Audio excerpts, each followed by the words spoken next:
Halo Kak Friends, pada soal ini kita diminta untuk menentukan nilai stasioner dan koordinat titik stasioner fungsi fx. Untuk menentukan nilai stasioner serta koordinat titik stasionernya, kita akan menggunakan konsep terkait turunan, berarti kita perlu ingat beberapa bentuk turunan, yang mana ini merupakan konsep dasar yang ada pada turunan. Jadi kalau kita punya AX pangkat N diturunkan terhadap X, maka hasilnya adalah AN X pangkat N dikurang 1. Kemudian kalau misalkan kita punya bentuk AX, maka turunannya terhadap X adalah A. Selanjutnya untuk turunan A, yang mana A adalah suatu konstanta, kalau kita turunkan terhadap X, maka hasilnya adalah 0. Nah, mengenai titik stasioner, yang mana kalau kita punya f aksen x1 sama dengan 0, artinya x1, fx1 ini disebut sebagai titik stasionernya. Berarti di sini kita cari terlebih dahulu untuk rumus f aksen x-nya, yang mana f aksen x berarti turunan pertama fx terhadap x. Kita perlu ingat bahwa kalau dalam penjumlahan serta pengurangan bisa kita turunkan per sukunya masing-masing. Jadi kita turunkan dulu 1/3 X pangkat 3 menggunakan konsep ini, berarti hasil turunannya adalah 1/3 dikali dengan 3 dikali X pangkat 3 dikurang 1 adalah 2. Lalu ditambah dengan turunan dari 1/2 X kuadrat, berarti 1/2 dikali 2X pangkat 2 dikurang 1, hasilnya adalah 1, yang mana pangkat 1 tidak perlu kita tuliskan. Yang mana hasil turunannya juga kita gunakan konsep yang ini. Selanjutnya, untuk yang di sini min 6X kita tuliskan dulu, berarti dikurang. Turunan dari 6X berdasarkan konsep ini, hasilnya berarti adalah 6. Kemudian ditambah 8 adalah konstanta, yang mana konstanta turunannya adalah 0.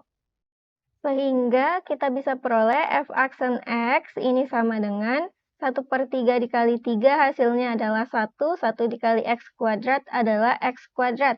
Ditambah 1/2 dikali 2 adalah 1, 1 dikali X adalah X, dikurang 6, ditambah 0, yang mana untuk yang ditambah 0-nya tidak perlu kita tuliskan lagi. Berarti di sini kita cari nilai dari X-nya yang menyebabkan f aksen X sama dengan 0. Bisa kita faktorkan bentuk persamaan kuadrat yang kita peroleh di sini, yang mana karena di depan X kuadratnya sudah sama dengan 1, tinggal kita perhatikan yang di depan X-nya, yaitu di sini juga ada 1, dan yang tidak diikuti X maupun X kuadrat. Jadi kita lihat 1 serta min 6-nya. Kita cari dua buah bilangan yang apabila dikalikan hasilnya adalah min 6, dan apabila dijumlahkan hasilnya adalah 1. Nah, yang memenuhi adalah 3 serta min 2, berarti kita tuliskan 0 sama dengan di sini X, berarti kita tuliskan ditambah 3, kemudian dikali X dikurang 2.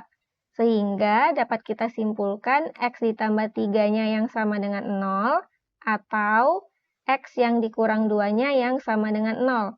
Sehingga X-nya sama dengan min 3 atau X-nya sama dengan 2. Sekarang kita cari pasangan dari masing-masing min 3 serta 2-nya dengan fx-nya. Jadi untuk yang x sama dengan min 3, kita cari f min 3-nya dengan cara pada fx-nya semuanya ini x-nya kita ganti dengan min 3. Yang mana kalau negatif dikalikan sebanyak ganjil, maka hasilnya akan bertanda negatif. Kalau dikalikan sebanyak genap, maka hasilnya akan bertanda positif. Kita akan peroleh hasilnya sama dengan min 9 ditambah dengan 9/2 ditambah dengan 18 ditambah 8. Berarti ini sama dengan 17 ditambah 9/2, yang mana kita samakan penyebutnya, sehingga kita akan peroleh f min 3-nya sama dengan 43/2.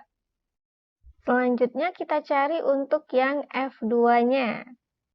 Kita akan peroleh berarti ini sama dengan 8/3 ditambah dengan 4/2 adalah 2, lalu dikurang 12 ditambah 8.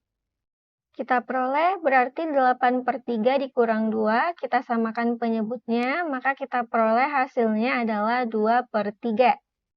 Nah, kalau kita punya yang bentuk secara umum, di sini fx1 adalah nilai stasionernya. Berarti f-3 serta f2-nya ini merupakan nilai stasionernya. Sehingga nilai stasionernya adalah 43/2 dan 2/3. Untuk koordinat titik stasionernya, tinggal kita pasangkan saja berarti untuk X-nya yang sama dengan min 3 dengan F-3, yaitu min 3,43/2, serta 2, F2-nya berarti 2,2/3. Demikian untuk soal ini dan sampai jumpa di soal berikutnya.